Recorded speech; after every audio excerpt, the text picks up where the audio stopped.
Do not take the word of truth utterly out of my mouth, for I wait for thine ordinances. So I will keep thy law continually forever and ever, and I will walk at liberty, for I seek thy precepts.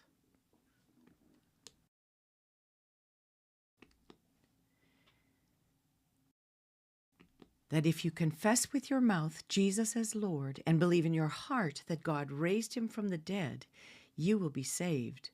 For with the heart a person believes, resulting in righteousness, and with the mouth he confesses, resulting in salvation. Romans 10:9 and 10.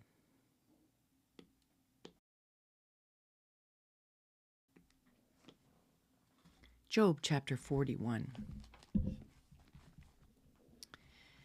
Can you draw out of Leviathan with a fishhook, or press down his tongue with a cord? Can you put a rope in his nose, or pierce his jaw with a hook? Will he make many supplications to you, or will he speak to you soft words? Will he make a covenant with you? Will you take him for a servant forever? Will you play with him as with a bird, or will you bind him for your maidens? Will the traders bargain over him? Will they divide him among the merchants? Can you fill his skin with harpoons or his head with fishing spears? Lay your hand on him. Remember the battle. You will not do it again. Behold, your expectation is false. Will it be laid low even at the sight of him? No one is so fierce that he dares arouse him. Who then is he that can stand before me? Who has given to me that I should repay him? Whatever is under the whole heaven is mine. I will not keep silence concerning his limbs, nor his mighty strength, or his orderly frame. Who can strip off his outer armor? Who can come within his double mail? Who can open the doors of his face? Around his teeth there is terror. His strong scales are his pride, shut up as with a tight seal. One is so near to another that no air can come between them. They are joined one to another. They clasp each other and cannot be separated. His sneezes flash forth light, and his eyes are like the eyelids of the morning. Out of his mouth go burning torches. Sparks of fire leap forth. Out of his nostrils smoke goes forth, as from a boiling pot and burning rushes. His breath kindles coals, and a flame goes forth from his mouth. In his neck lodges strength, and dismay leaps before him. The folds of his flesh are joined together, firm on him and immovable.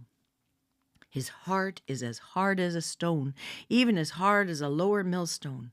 When he raises himself up, the mighty fear, because of the crashing. They are bewildered. The sword that reaches him cannot avail, nor the spear, the dart, or the javelin. He regards iron as straw, bronze as rotten wood. The arrow cannot make him flee. Sling stones are turned into stubble for him. Clubs are regarded as stubble. He laughs at the rattling of the javelin. His underparts are like sharp potsherds. He spreads out like a threshing sledge on the mire. He makes the depths boil like a pot. He makes the sea like a jar of ointment. Behind him he makes a wake to shine. One would think the deep would be gray-haired. Nothing on earth is like him, one made without fear. He looks on everything that is high. He is king over all the sons of pride. Job chapter 42. Then Job answered the Lord and said, I know that you can do all things, and that no purpose of yours can be thwarted. Who is this that hides counsel without knowledge? Therefore I have declared that which I did not understand, things too wonderful for me which I did not know. Hear now, and I will speak. I will ask you, and you instruct me. I have heard of you by the hearing of the ear, but now my eye sees you.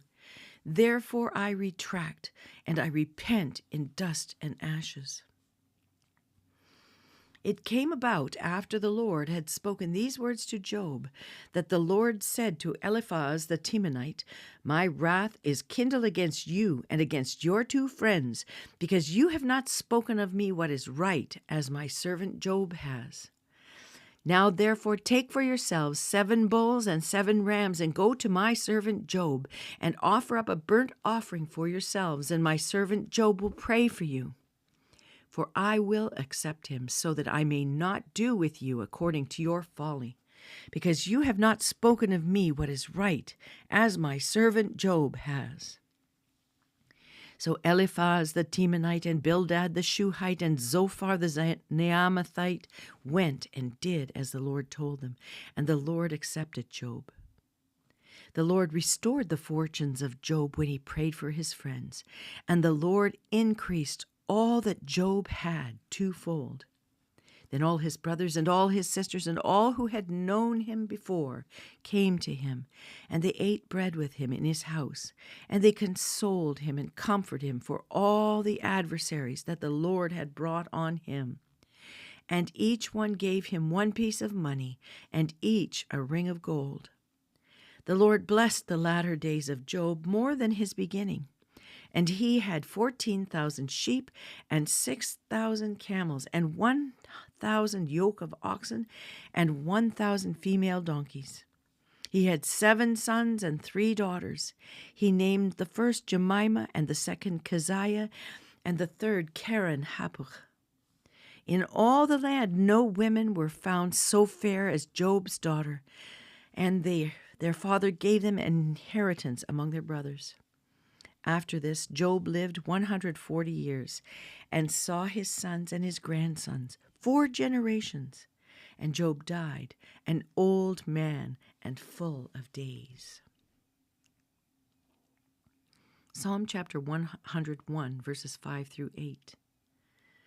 Whoever secretly slanders his neighbors, him I will destroy. No one who has a haughty look and an arrogant heart will I endure.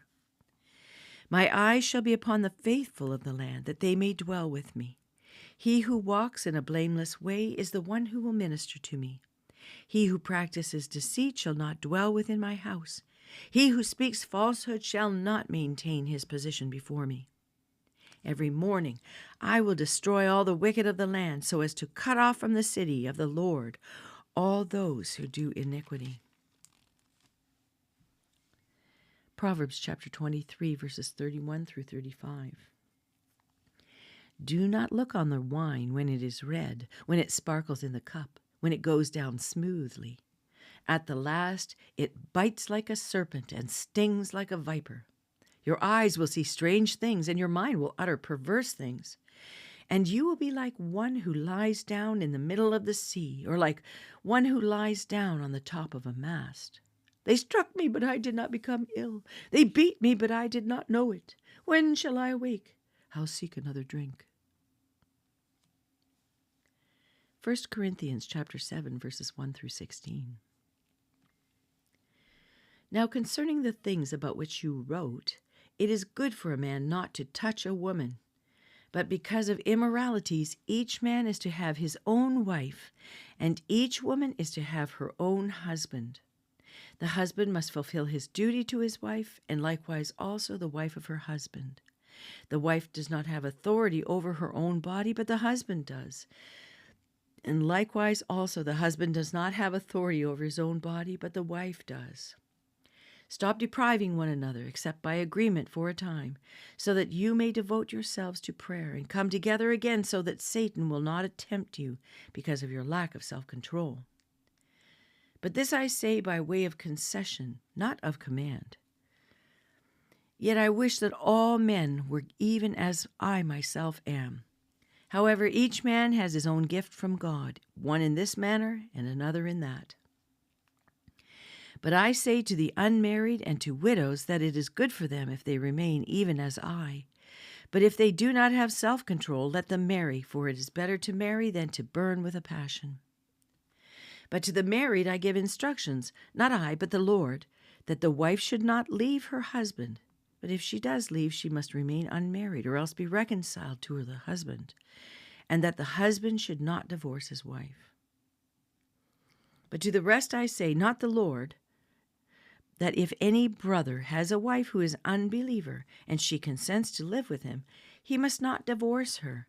And a woman who has an unbelieving husband and he consents to live with her, she must not send her husband away.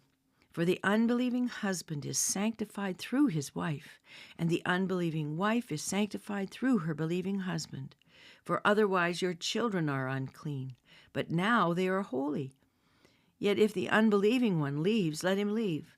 The brother or the sister is not under bondage in such cases. But God has called us to peace. For how do you know, O wife, whether you will save your husband? Or how do you know, O husband, whether you will save your wife?